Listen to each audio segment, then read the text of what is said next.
welcome back to the shop, guys. We've been moving some units. We've been getting rid and picking up some new vehicles, and so today I'm going to introduce you to this. You probably already saw that from the thumbnail. These are hot. They've been hot for a long time. I've had many of them. Most of them are all 85 models. I think 85 was probably the most popular year of these. I don't know that. I've never seen any hard evidence or numbers on it. But I've had probably 5 or 6 of these, and I bet 4 of them were all 85s. So, yeah, I'd love to see some numbers on it. I don't know that they're on the official list. 1985 ATC 70. Now, y'all seen me on the channel. We brought these in really cheap. We fixed them up. We've passed them on. We've got them running good. We've had videos of setting the points. We've had videos of doing seats or not doing seats. There actually is a company in South Florida that you can buy an entire seat with the proper lettering on the back of it, already assembled, ready to bolt on your machine for about $275. And I know it's a lot of money, but if a cover costs you $50 and you need foam, and that's $75, and your pan's all rusted out, well, that's another $100 and some odd. You're right there, and somebody else does the work, and they're perfect. So I'll put a link in the description to help you out. I don't know the name of the company right off the top of my head. I'm not affiliated with them, but I'm not going to do that this time. This foam is good enough. The last time we did this, I always run the numbers. I always kind of lay it down on a piece of paper. Is it cheaper, smarter, faster? And all those are important. Shipping, you have to factor all those things in nowadays. Is it smarter to buy your seat already done and bolted on and be done with it? Or was it wiser to recover the seat you have? This foam has one little divot, I guess you could call it here, and this little tear, really minor. I think we could probably sand that foam down a little bit. I think we can save that. Somebody had some packing tape on here, and they held on to it as long as they could. But I'm going to guess, and it's strictly going to be the guess, we're not going to know until we take it off if the pan's good or not. If the pan's good, I think we're just going to get a blue cover and put on here. I already have most of the tools to do that. This is a metal pan. It can be problematic to try to staple through that. So I picked this up on Marketplace. I met a really nice guy. He'll probably see this video when it comes out. And he kind of held it for me. It was one of those situations where it popped up on Marketplace. I sent a message to him. I'm stuck at work. I cannot leave. I tell him, hey, I'm not asking you to hold it, but if you still have it, tomorrow morning, I'll be happy to meet you first thing in the morning. And I told him, I said, I'll pay your asking price. No questions asked. I'll pay your asking price. We're not gonna try to talk you down. I'm not gonna try to play any games. I'll pay your asking price if you have it tomorrow. That was enough for him. He messaged me late that evening. He said, I still have it. Do you want to come in the morning? I said, what time? He said 9. I said, I'll be at your door at 9. I was at his door at 8:45. So I'm punctual. But this is the results of being punctual. So what do you need to look for if you're looking for an ATC 70? Well, I'm going to tell you, if you want a custom ATC 70, I'm talking stretched wheels and tires, new aftermarket fenders and plastics, new seat, aftermarket electric start engine. If you wanted that and you're not into turning wrenches, buy it already done. You're going to spend thousands building one of these to that level. You don't have to take every single one of these to that level. Hopefully we can get this one running, and then we can do some repairs on it that it needs, and we'll assess it. ATC 70s, things you need to look for. Right out of the gate, I walk up on this one. It was sitting down at ground level. The owner rolled it out. That's a good sign. All 3 tires look really good. There's really no dry rot to them. They got a lot of air in them, so they've probably been aired up recently. But they look good. I didn't notice any holes, any plugs, any nails, anything like that. All the wheels roll evenly and smoothly. He pushed it out with no effort. I've moved it around a couple times. These are subtle things that you need to pick up on as soon as you step out of your truck. Is the brake locked up? Does it have flat tires? Is the axle and hubs, are they frozen to where they don't spin freely? Is the chain intact? Is the chain guard intact? It's little things like this that will cost you a fortune in the long run. You get there and it's missing hubs and wheels and tires and the chain's off of it, and it's all jacked up and the brake's frozen and you can't get it off, and this cover's gone because somebody was spinning it with a drill and they took too much of it off. If this little gear indicator, some people ask what that is, that little gear indicator, every time you switch gears, this rotates and that little red line tells you what gear you're in, okay? That's what that is. If that's missing, then you know more than likely this cover's been off. You may need to know that. Maybe somebody was in there monkeying with the points, you know, trying to fix it. Does it have spark? Does it have compression? Does it run? This does not run. I'm told it has spark. We did not check it. I took the seller's word for it. We will be checking it shortly. It's just going through our procedures of trying to figure out what it needs to run. Other things to look for is the pull cord assembly. These are always missing. This is right here.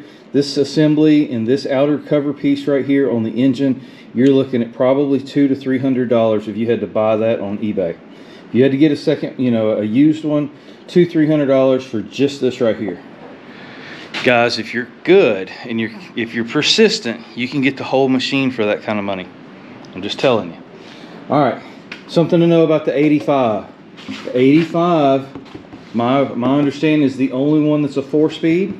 Okay, so if that's important to you, not all of them have that. Other things to consider while we're down here: original carburetor, very hard to find, very expensive to replace. If you have to buy this carburetor new, and I'm not talking China, I'm talking a Honda, you know, original carburetor, you're looking at almost $250 for the carburetor. The air housing here, this always gets pulled off. They're spraying, you know, starter fluid in here, and they never put this back on. That's another $35 or $40 with the screen inside it. You'll get to that in a minute when we tear this one apart. So those are things that you want to look at really quick. This one was rolled out to me. I assessed the seat, I assessed the wheels. The first thing that caught my eye was these scratches on the back of this fender. Those scratches are from where it's rubbing the head. Those are head bolts, and as you see, as you turn the wheel, it rubs. All right, very, very common. The actual backbone of the frame, they get bent right in this area right here, and it causes the neck to kind of pitch down, again, from an accident coming in the front. But the frame can bend here from that accident, cause the front tire to pitch in and catch right here. I know a lot of guys hang a brand new fender on one of these things. They go out riding, they look down and their fender's scuffed. They didn't realize it, that the frame was bent or the forks were bent. Now, right out of the gate, we know that we need to address this if we do not want this to happen, which we don't. So we will be addressing that. All right, so now we've assessed that the wheels roll, the brakes are freed up. Came up here, I put my hand on the throttle, I feel the switch. It's a little crusty, but it turns. You can feel the indentation of, you know, this is an off, on, off switch. Next thing I did is I pulled the throttle, and look at this cable here. This is not right. The housing has been taped back here. This is our throttle cable, and we are just moving the slack out of it here. If you actually pull on the cable like you're trying to move the carburetor, nothing's happening. So the slide in the carburetor or the cable's bad. Either way, the carb's got to come off of there. We know that, so we know going in, first thing we got to purchase is going to be a throttle cable. Pitting is okay. I mean, it's chrome. You can get these, you can replace them. You could scuff them down. You could paint them. It's, you know, it's not OE, but you could save what this is. You can save this one. It is missing, I like this, it's missing the governor. There was a bolt that stuck out here with a jam nut on it, and that was the dad, more than likely, would run this in and keep the kid from going full throttle. And then as the child got better, you know, more acquainted with the machine, you could back that out, and that was your positive throttle stop or your governor for your child, which as kids, you know, we didn't know what that was, but that's what it was. So if you ever remember back wondering what that screw was, you didn't know, your daddy didn't tell you. That's why. All right, original shifter is in place. Everything looks good. It's not welded on. That happens a lot. We've got fuel line here. These particular carburetors have 2 inputs here. We know we have 2 outputs. One is going to be normally, it's going to be a little higher in the tank, so you would have your primary, and then one very low, which would be your reserve. Factory carburetors are always good to have. Much better to have one of those than a China carb. Original exhaust is here. We have no idea how long this machine has set. The seller told me 5 years in his shop. So if he is anything like me, and this is not a dog on him, 5 years goes by quick. It's probably been sitting longer than that. So I went there, we chalked, we had a nice visit. You know, just casually came down here, I checked the oil. The oil was dirty and the oil was full. Now I picked this machine up on its side to get it on my table here, so that's why it's reading a little high, but the oil was good and it was within the range of where it should be. Now, the video that the seller posted showed pulling the recoil, so I didn't have to, but it pulls over and you can feel that it does have compression, which is good. Again, that might not be enough compression to run, but it has some. So, what do we do now? Oh, one more thing. Gas tank. Now, y'all know that Sagewood Tires is remaking these tanks perfect. You can get them, and then you can get your graphics from Blue Line Graphics or Blue Line decals. Tank looks could be good. We really won't know until we get a light in there, and maybe, you know, look on the bottom side. Is it full of JB Weld or what? The paint is a little sus, as the kids would say, right through here. We'll find out. We'll pull the tank off of it and go from there. Little things. The dash is here. The number plate in the front is always missing. It's here. I mean, it's in really good shape. It's got like some paint splatter. Maybe somebody was painting next door to it. You know, these are original fenders in the rear. I can pretty much tell you that. This front, I'm going to go out on a limb here. I think that's an original front fender. I may be wrong. I don't see the sticker, but I don't even see where maybe there was residue of a sticker. I think these are original fenders. So let's look at our tires. I think these are Shang tires. What do we got here? Yeah. So we got Shangsan or Shingsan tires. We know that they're tubes because of the way that they are. So we've got 3 aftermarket tires and 3 tubes.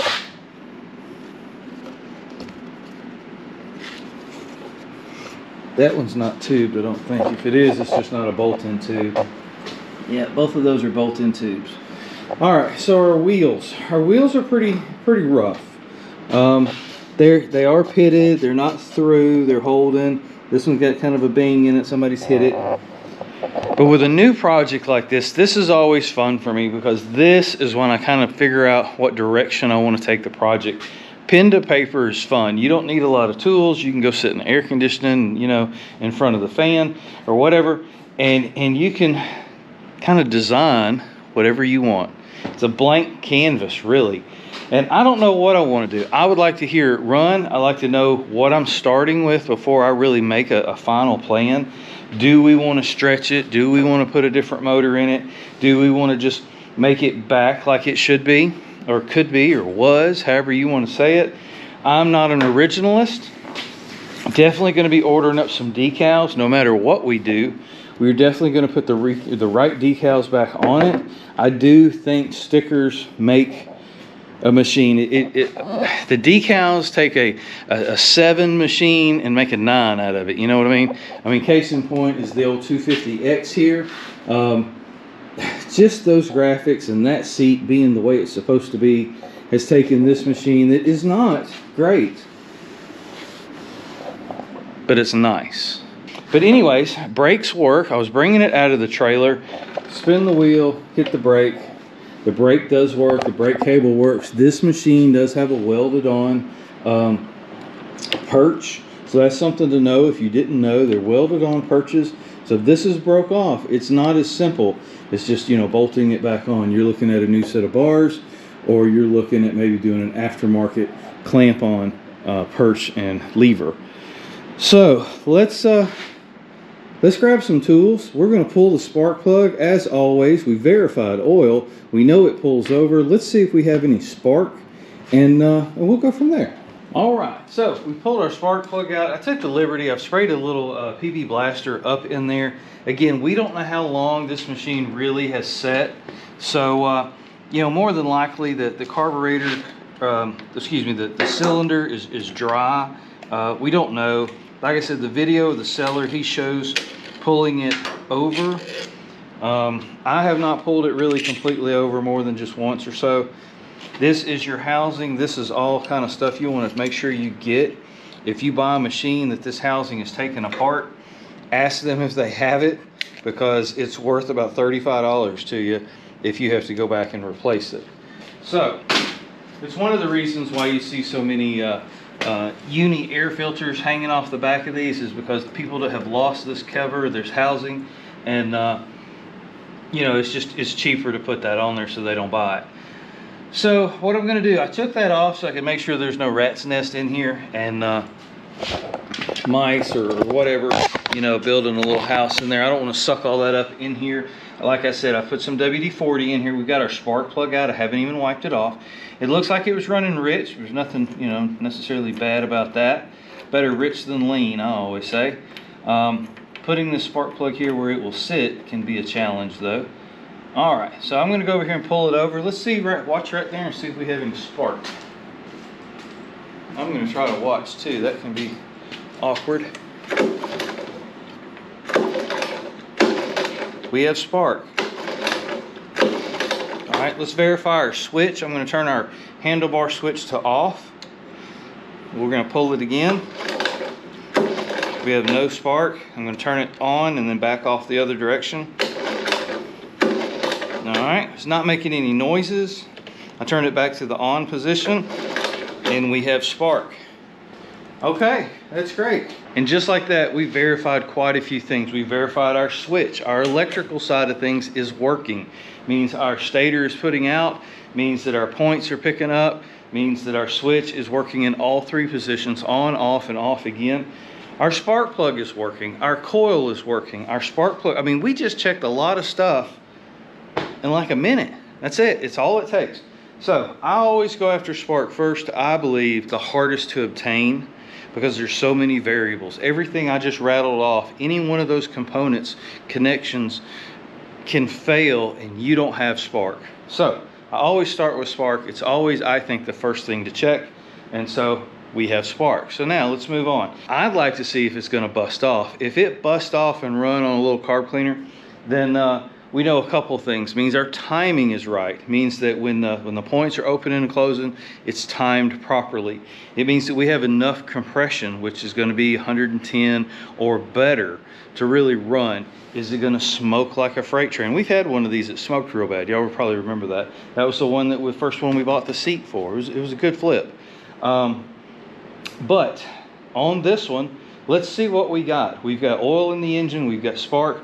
Let's see what kind of compression we have. Now, as I always say, let's be a little gentle. We don't want to use a whole lot of this stuff. We don't have any control over our carburetor. We really can't rev it up or anything like that. The choke, unfortunately, the little arm is broken off. Let's see what happens. I like that idea. That's always a good idea. So,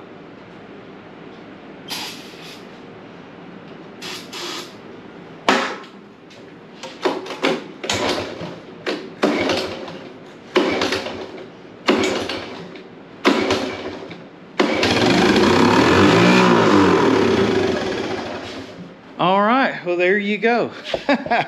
So this is one of those, this is the winner, you know, we win on this one. It was not sold as running and driving. It was sold as it's been sitting in my shop for 5 years. It runs. Well, hot dog. Okay.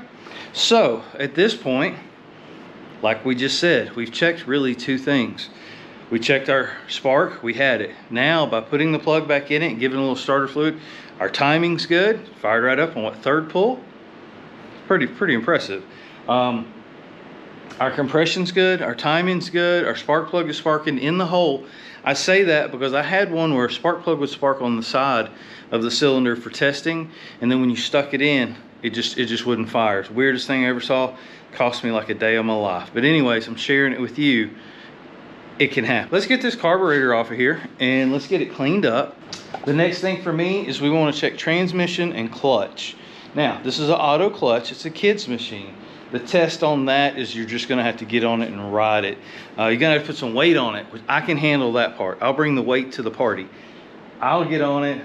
If it pulls me, then the clutch is gonna pass muster for the most part, as long as we don't have any weird, you know, vibrations or chattering or anything like that. I'm gonna pull the carburetor. Let's get that carburetor off. Let's get it in our ultrasonic cleaner. I'm gonna go turn it on, have it getting warmed up. I didn't think we'd get that far tonight. I really didn't expect it to run that easily. I love Hondas. Dang. All right, guys, parts washer, let's just talk about it real quick. If you're gonna dabble in these things, parts washers are great. I may have to cut the audio out of this. The high frequency, look how clean that carb's coming. It's been in here like 10 minutes. It's like making cookies, y'all. Love it. Couple things I missed earlier. The reason I missed it is because I've never had one. Anybody know what that is? That little wheel? That's for wheelies. When you do wheelies, that rubs. No, I'm teasing. It's your spark plug tool, guys. Isn't that crazy?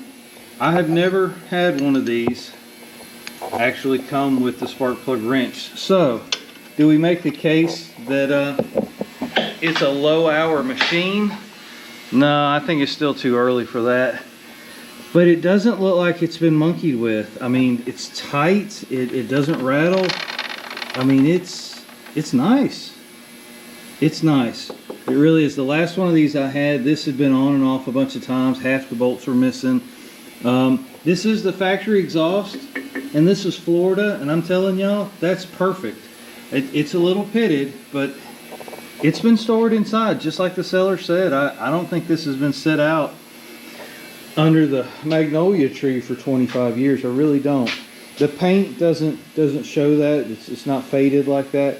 It's just, you know, the kids got too old and they parked it. Wow, that's cool. So while I was waiting for my carburetor to get cleaned up, I went ahead and did some tests. And you can do this too. You can do this at the sellers, or you can do it as soon as you get home. This is a 4-speed and they're all up. If you ever wonder what your shift pattern is, Honda, a lot of them, there's a sticker right here on the front, and on this case it shows us that it's neutral is at the bottom. 1, 2, 3, 4, and then you go back down through. So knowing that, we already know that it's in neutral. That's how it came in, you know, when we picked it up. So watch this little indicator here. It will spin every time I lift up on the shifter.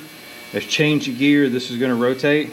There's a arrow right here, and there's an N stamped into the case. If you look really close, a lot of people wonder what that is.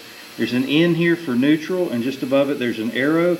And as you see, here's our little red line. We are truly in neutral. I'll spin the tire so you can see we're in neutral. We're just checking it off one thing at a time. I did have to put a bolt in here. This guard here was loose and dangling. Luckily, it was just the bolt that had came out, and this was not stripped. This tightened up fine. Got our peg and got our foot peg. This does look a little bent. We get it down on the ground, we may bend it up a little bit to make it level. It should sit pretty level, if I'm not mistaken. But this is the process of going through, finding out what works and what doesn't. You know, you're hoping for the best in every step of the way, but always be prepared in case it's not that way.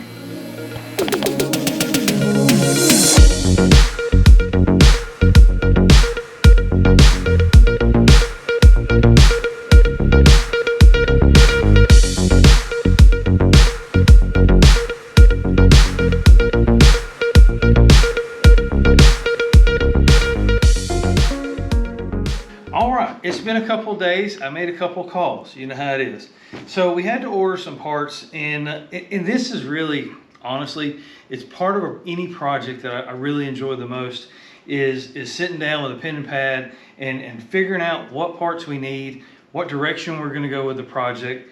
I don't like to spend money twice, and what I mean by that is if we diagnosed this engine and it didn't run, but I knew I was going to do a 140 swap, then I would not put money into fixing that engine, dialing it in, and those kinds of things. So that's why I think it's important to have a plan when you start. It's fun to take a machine, bring it in, will it run, assess what it will do and what it won't do. And that's, it's kind of the discovery, if you will. What are you working with? Are you working with something that's you can really save? Or are you looking with just parts that you can kind of move those around and kind of make what you want? This little ATC 70 lit right off. That tells us we have compression. That tells us we have good spark, which we verified. That tells us that our timing and our points are close enough to run, and it didn't smoke and just billow a bunch of smoke. I think what we have here is a really good, used but really good 85, which I still think is the most common, ATC 70. So I'm going to tell you, this one's going to be around a while. I don't know what we're going to do to it, but I think the first step is to kind of get it back to the way it should be. And what I mean by that is close back to original, pleasing to the eye. Let's fix the seat. Let's get it running and riding. And then we can take it to another level if we choose to do so. So I made a call out to my good friend Curtie at 223 Cycles. Links down in the description.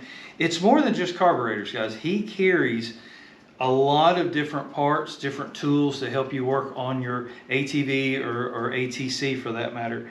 So just looking here at the table, let me go over a few things he threw in a box for me, and he sent it right out. And that's another good thing about Curtie and 223 Cycles. It's the service. You're not dealing with a big mail order, operation. It's his family, getting you the parts you need for the machines for your family. And that's really all it really is. So we see here we've got some fuel line for our overflow. This is the carburetor that came, and I just kind of laid it out here. This is the carb that came on the machine, and if you look close, little JB Weld's been working here. They plugged up one of the orifices and or one of the inlets, and they JB welded this. I guess it was leaking around here, so instead of ordering the right part, they just JB welded it. I've loosened the screws. We're going to change that, but the reason I wanted to point that out to you is there's your replacement ATC TRX, same part, petcock right there. It's going to plug and play, going to go right back on. It's the right part you need for this particular carburetor. We've got our fuel screen. I've already gone through the carb, and you'll see the nice bright brass adjustments. We've got our O-rings in place. Curtie carries a full line of carb kits and accessories, and I'll say accessories like fuel filters, fuel line, things of that nature. So this is a Motion Pro. It's a direct fit. It's probably one of the better ones you're going to find out there. You can find these and even brake lines and other things on Curtie's site. Now this was not on Curtie's site. This is a ATC seat cover. This is not an OE Honda cover. It's a good quality replacement cover. We're going to probably wrap that seat up in a future video. Y'all seen me do seats before. That seat's going to be a little different. It is on a metal pan. You're not going to be able to just shoot staples into it, cookies, like you would a plastic pan. So we'll address the seat in a future video, but right now what I want to do is I want to take this machine, put the carburetor on it. I'm going to run it off of my little external fuel auxiliary tank. I want to see this machine run. I want to see it idle. I want to dial it in. I want to check the transmission. We really haven't done that yet, but I want to see it shift. And I want to see if it's going to pull. Is it going to smoke really bad once we get it up and running? Those kinds of things. And then I think I'll be ready to take that next step and go, what do I want to do?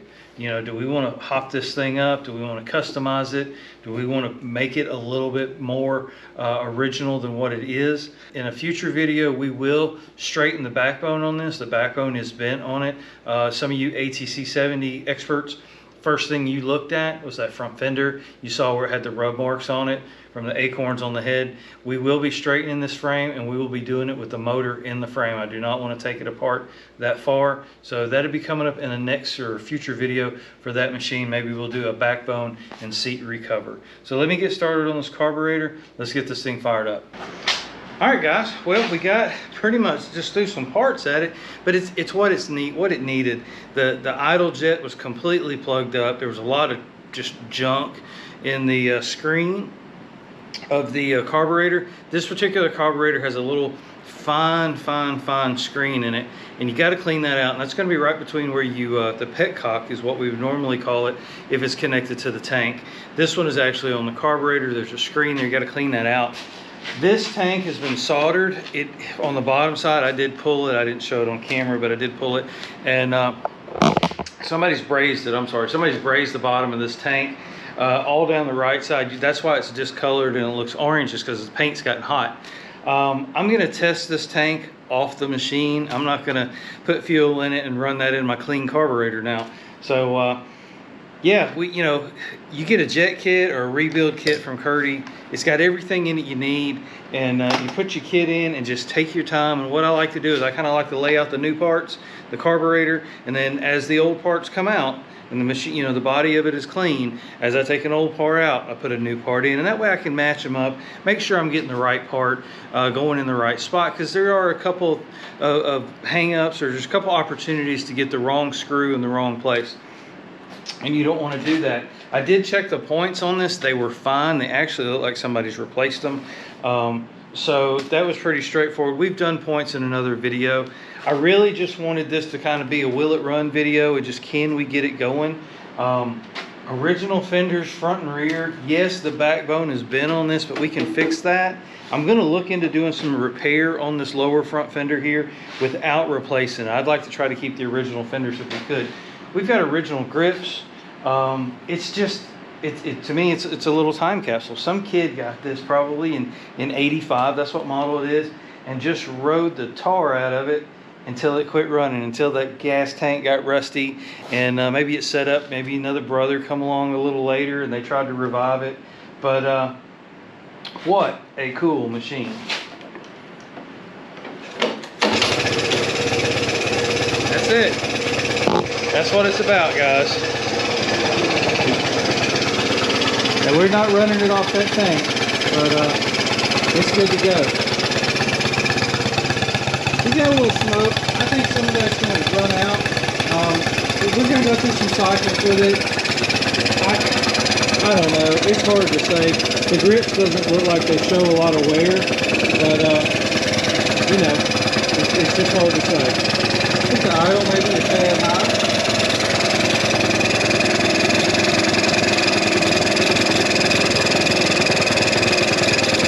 That left hand is not good for nothing.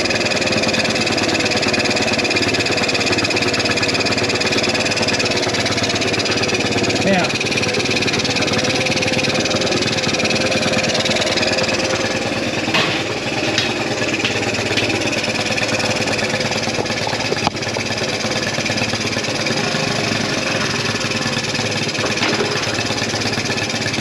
so our transmission does seem to be working. It's a little stiff coming out of neutral. Who knows? Who knows? So there's first. Now the 85 was the only year that had 4-speed, and they're all upshift, which is what we're used to today. So this was kind of the modern ATV of today. This is kind of the beginning of it. In 84, 85, Honda shifted to an upshift. Of course, they started getting into multiple gear transmissions, 4-speed, 5-speed, and other vehicles, not this one. This is the last one. 85 was the last year they made this. To me, it's as collectible as the 73, which was the first year. I hope to find a 73 one day, but they're a lot harder to find. Have you got some smoke still coming out of here? I don't know.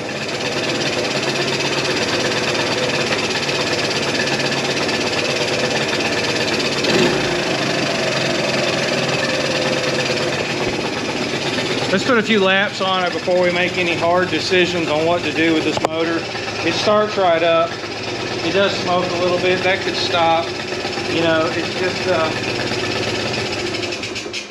it does get a little fumey in here though. Whew. There you go. Will it run? Yeah, she'll run. She'll run, and she runs okay. She runs okay.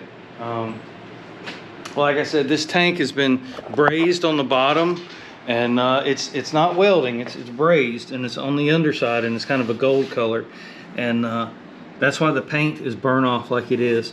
So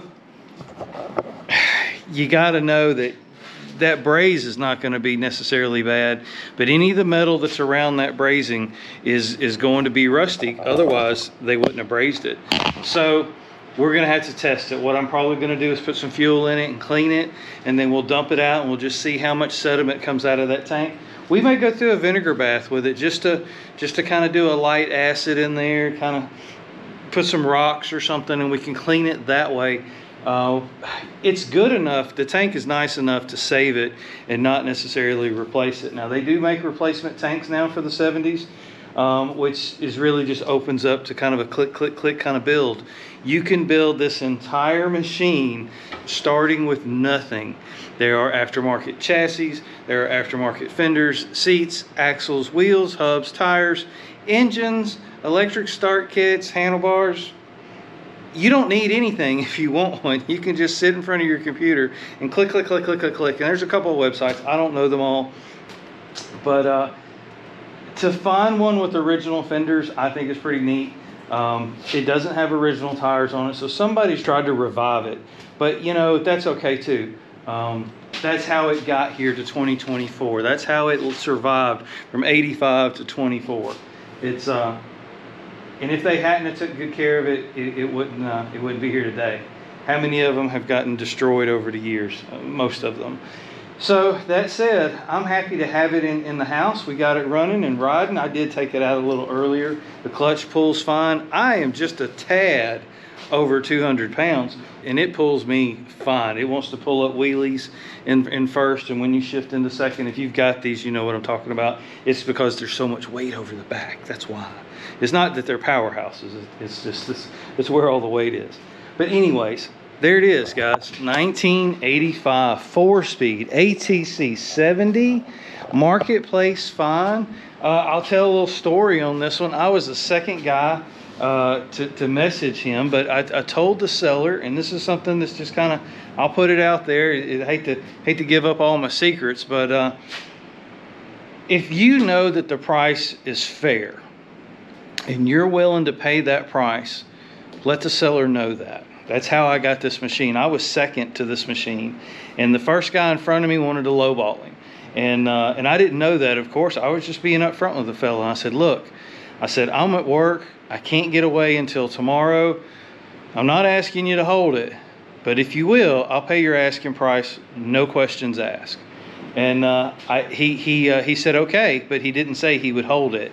And apparently he was getting bombarded with people that wanted to lowball him, and he had me kind of in reserve, saying, hey, well, this guy says he'll pay asking price. Well, apparently no one else was willing to pay asking price, and I was, and so it's mine. And that's how that's a way to get a machine. If things line up, if the price is right, if you feel that it's fair, don't beat somebody up. Just commit to them. Just say, hey, I'll pay your asking price. You'd be surprised. I bet you end up grabbing a machine because everybody wants to lowball whatever they put on Marketplace. So what did I pay for it? Well, I didn't pay a lot for it, but I paid the man's asking price, and he was asking $500. And so that's what we paid for it. $500, original fender, 1985. The ATC 70. I love it. I think it's great, and I think it's going to make a nice. I wish it was an 83, but you can wish in one hand, right? You can do something else in the other. So coming up, we're going to have some small content, if you will. We're going to bring that 83 out. Y'all haven't seen that yet. That was my birthday present. So happy birthday to me. And we're going to have a little battle of the small machines with a really big guy on them. All right, guys. Thanks for watching. I hope you enjoyed it.